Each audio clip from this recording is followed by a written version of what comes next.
Para saber a qué profundidad vamos a introducir las agujas al aplicar la terapia con oxígeno y ozono en el dolor localizado en la zona glútea, debemos tener en cuenta diferentes factores. Factores anatómicos, factores como son el mismo diagnóstico, factores de otros diagnósticos asociados a la patología que tiene la persona. Siempre tener presente que el dolor en la zona glútea puede coexistir con dolores que provienen de otras zonas. Y es así como siempre que nos encontremos con una resonancia magnética que nos ha hecho el diagnóstico de una hernia discal, de una anterolistesis, de un proceso degenerativo de la columna vertebral, siempre hacer una evaluación física muy completa que comprenda la zona glútea. En la zona glútea entonces podemos encontrar diferentes diagnósticos, desde el mismo compromiso de las fascias llevando a síndromes miofaciales del músculo glúteo menor, del glúteo medio y del máximo. Podemos encontrar desgarros musculares, podemos encontrar compromisos a nivel de la articulación coxofemoral, articulación sacroiliaca, y de este modo pues podremos establecer los puntos exactos en los cuales vamos a hacer la punción y a inyectar el oxígeno y el ozono. Podemos encontrar bursitis trocantéricas y compromiso de la articulación sacroiliaca acompañando al dolor localizado en la zona glútea. Hay que tener en cuenta el grosor del panículo adiposo localizado sobre la zona glútea y el diagnóstico que presenta la persona, si se trata de un síndrome miofacial, de una tendinopatía glútea o de un desgarro del músculo glúteo. Esto va a marcar algunas diferencias con relación a la profundidad a la cual vamos a utilizar la aguja, que tanto la vamos a introducir. En este estudio, todas las inyecciones del oxígeno y el ozono se hicieron en el cuadrante superior interno, central y lateral, porque fue el punto en el cual al examen físico identificamos los puntos gatillo, pero esto puede variar en otros pacientes.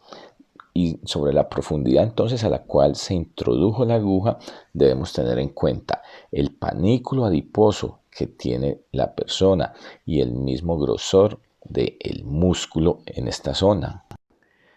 Es posible que encontremos pacientes en los cuales la aguja 21G de 1,5 pulgada no sea suficiente para llegar a la profundidad que deseamos.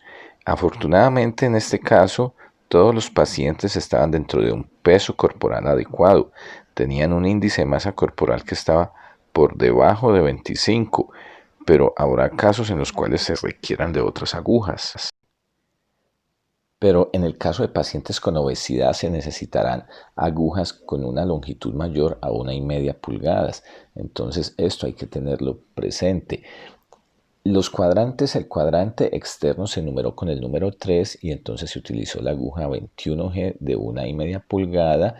En la zona central superior se utilizó la aguja 30G de 1 pulgada y en la zona más interna, cerca de la zona sacroiliaca, se utilizó también la aguja 30G, pero de media pulgada. En este estudio, todos los pacientes evaluados tenían un panículo adiposo y un tejido muscular suficiente que permitía que la aguja se introdujera en su totalidad. Sin embargo, deben tener presente que habrá pacientes con un tejido adiposo muy escaso, una capa muy delgada de tejido adiposo y también con una atrofia muscular importante, en los cuales pues la aguja probablemente no se vaya a introducir en su totalidad e inclusive deban cambiar agujas, probablemente no necesiten de una aguja 21G de 1,5 pulgada, sino una aguja más corta, o inclusive habrá casos en que bastará con solo utilizar la aguja 30G de media pulgada debido a la ausencia de tejido adiposo y un músculo glúteo igualmente muy atrófico. Entonces concluyo, la respuesta diciéndoles que en este estudio las agujas se introdujeron totalmente, pero por las características propias de los pacientes.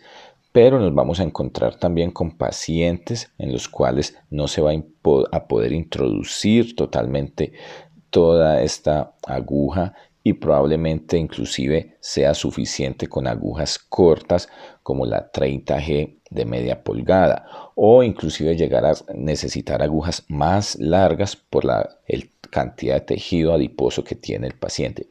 Les comparto este estudio que habla sobre las características semiológicas y el manejo de los diferentes síndromes miofaciales a nivel de la zona glútea, lo cual les va a permitir entender mejor el dolor en esta zona y hacer un manejo adecuado cuando se encuentren con este tipo de paciente.